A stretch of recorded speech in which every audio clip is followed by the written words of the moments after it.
Do you ever find yourself, I find myself here all the time, thinking about a new project and it sounds exciting and fun, but you already are running one, two, or maybe even three projects already?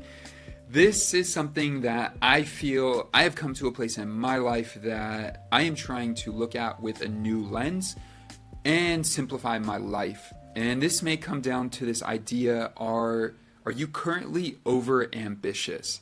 Is that actually what is stopping you from being finding the success that you actually want? And I just want to be as clear as possible. I keep saying you, but in a way I'm talking to myself by looking at this glass.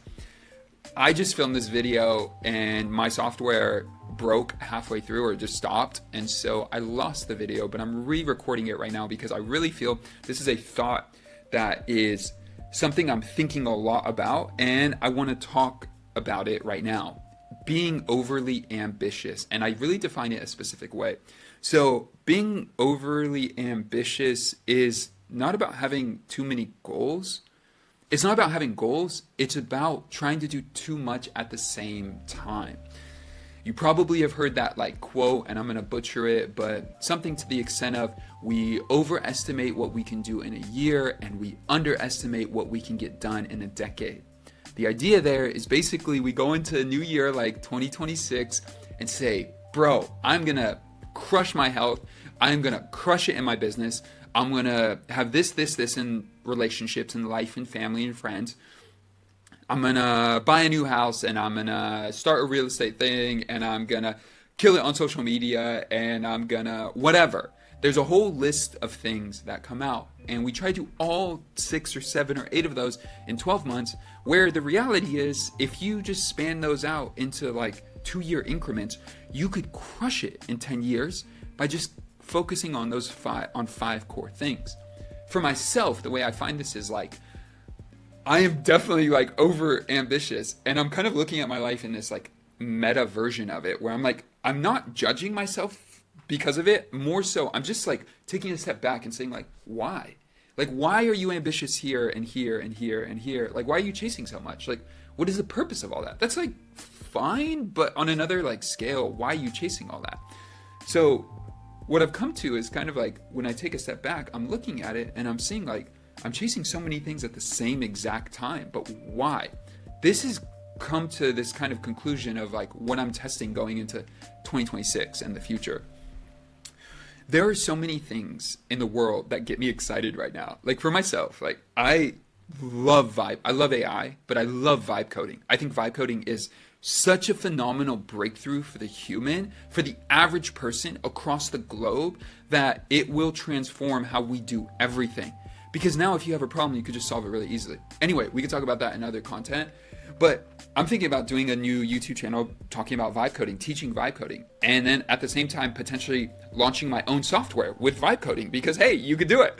Or the other side of it is teaching students, actually getting this into schools. Because if you can get 5 million new, 10 million new students learning how to vibe code and understand the base structures from databases to deployment, that is really, really powerful. You could revolutionize how you think about problems and live your life and run your business or run your career or whatever, because you're thinking about it in a whole different way. But then on the other side of it, I don't know if you could tell up, let's see, this way, up there, those are fragrances. I love fragrances. I have a huge collection. I travel the world and literally love looking for new fragrances. This is part of my ethos, if you call it that, whatever it is. But I would love to, I'm also on a whole nother front, what if I started a fragrance company? And then on another front, I'm what if I started a tech company in terms of not creating phones, but creating cool products and gadgets for your office. I'm in my office all day and I'm thinking of oh, that's an issue. I wish I had a better solution for that. Oh, I wish I had a better solution for that. And so as you can tell, and this doesn't even include what I'm doing today, where I'm creating content and I get a ton of opportunity because of that, is I could host a bunch of YouTube channels or create new YouTube channels against that, or talk about tech and news. There's so many ideas. And I know some of you out there have surpassed this and won this, where you look at it and you could obviously see the problem. But I also think there's a lot of people watching who are in a state of me being just vulnerable and open in this way is hey, like I run into that same issue. I want to start like 5 new things right now where it's almost like my energy is in a lot of different places.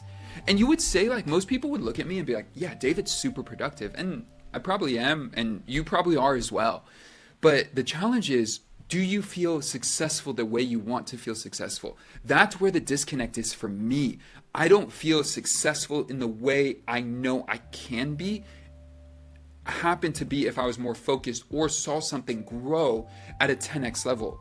It's kind of like having a lot of land and trying to like spray, I don't even know, I'm just making this up as I go, trying to spray like a spray bottle to water and fertilize, like, or to water all the land, or just putting like a hose and not overwatering, but in one spot, and you just allow that spot to like, and all those plants just thrive because you're taking your concentrated amount of water, which is your time and energy and attention every day, and putting it into one thing. Now, we've all heard this before, right? Like it's very much a thing on the internet. Focus, focus, focus.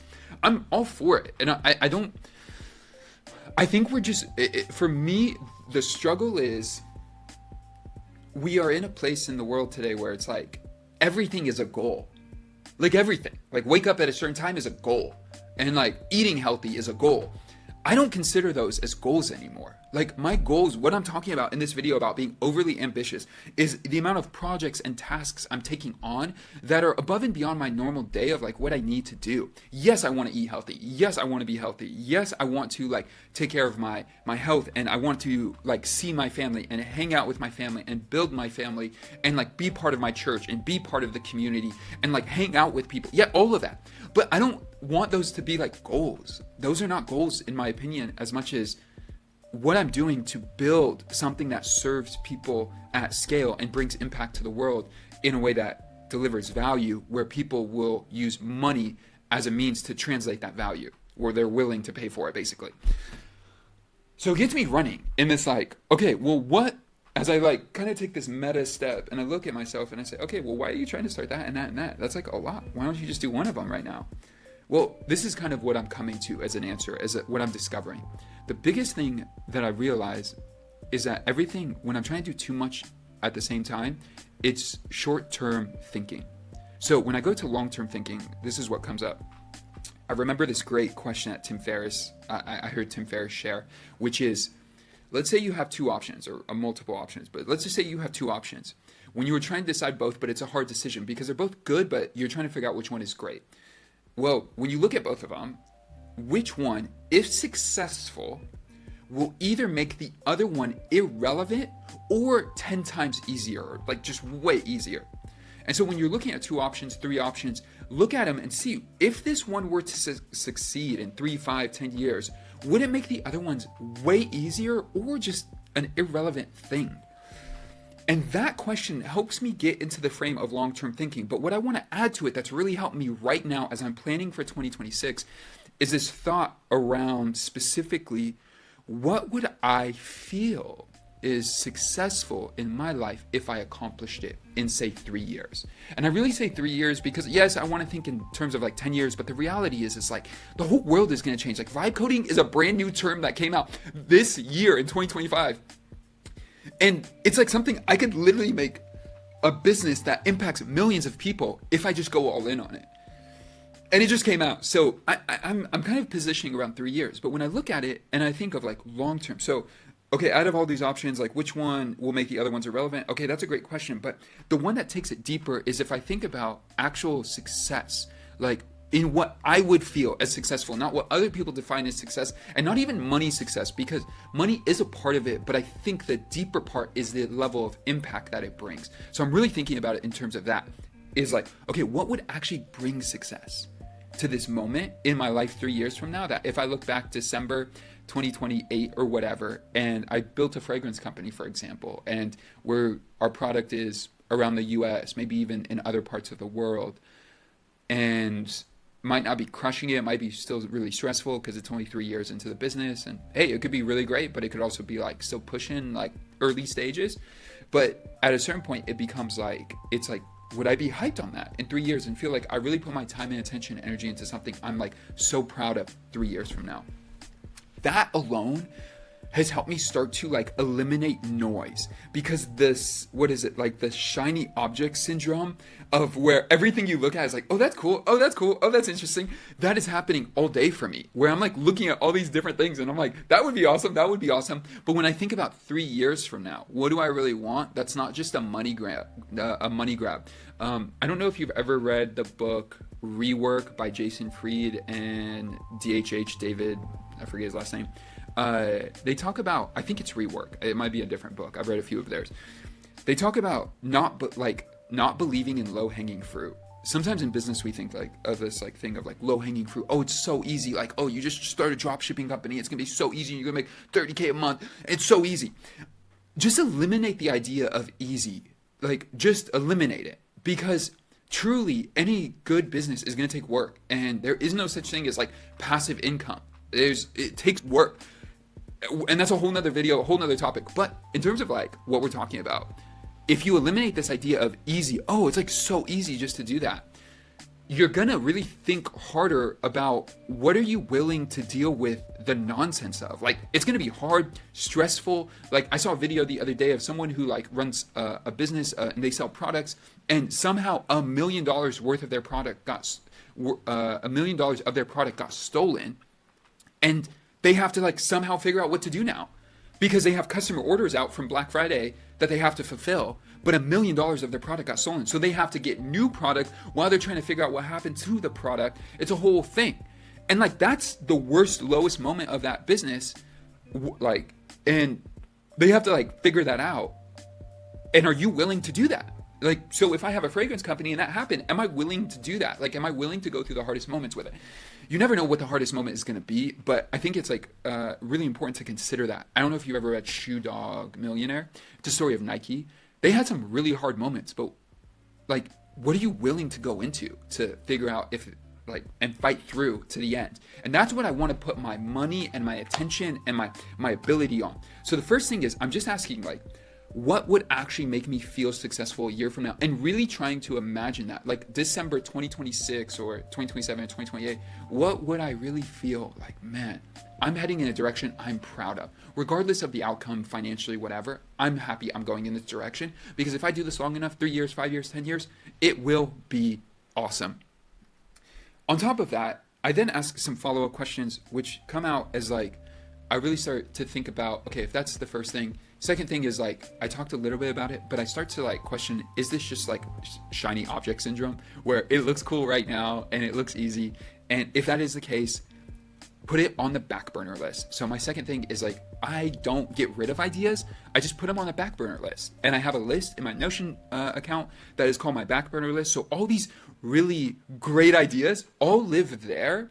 So it doesn't feel like I'm getting rid of them or like disrespecting them or letting them like kind of sit in the back of my head, just taking up real estate. It's like, hey, they all exist, and I could even like flesh them out and be like, oh, it'd be so cool if you had this and this and that.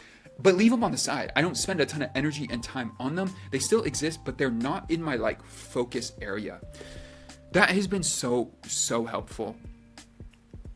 And I think this entire process, it's been a growth phase of just looking at what is possible with the internet today. It's like the best part and the curse, the blessing and the curse is like together. You now have 1 billion options of what you can do and get started today that in 6 months could revolutionize every aspect of your life. But at the same time, because you have so many options, it leads to the paradox of choice, which then leads to paralysis, where you don't make a decision because there are just so many options. And I think the hidden kind of aspect here is the topic we're talking about, is then you become over ambitious.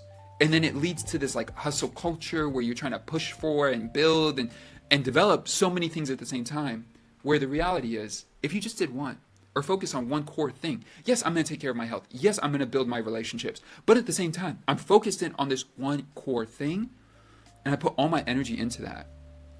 I wonder what, for you or for myself, a year from now, what we'll be saying. Will we be excited and thankful because we actually did it? And maybe that's one of the best parts, is like actually doing it, regardless of the outcome. But just saying, I was focused on this one thing for the whole year. Like, I really put into this category all my attention. It's like the steak on the plate. What is the main part of the plate? You could have other things and see other stuff, but like, what is the main part of the plate? And are you focused on that? So much so that in 10 years, when it comes to be huge and it's winning and it's working, you'll look back on the other stuff and say, man, that was a cool idea, but like, honestly, like, it's irrelevant because what I could do now is way more impactful. And honestly, the scale of what I was thinking before was so small that it really had no space to grow. So it's not even thinking, last thing I'll say here, this isn't even thinking about what can be the biggest. It's about what will bring you the most success and at the same time make the other things irrelevant for you. So are you overly ambitious? And if so, I hope these questions help you as you navigate your decision making going into the new year. If you have other questions or thoughts that you feel would help other people because it's helped you in your process, maybe tagging on to the thoughts I shared in this video or additional thoughts that you have, I highly recommend, I would love to see them myself. Leave them in the comments down below. Love to hear how you're thinking about it, going about it, all of that good stuff. With that, thank you for watching. I'll see you guys in the next one. Peace.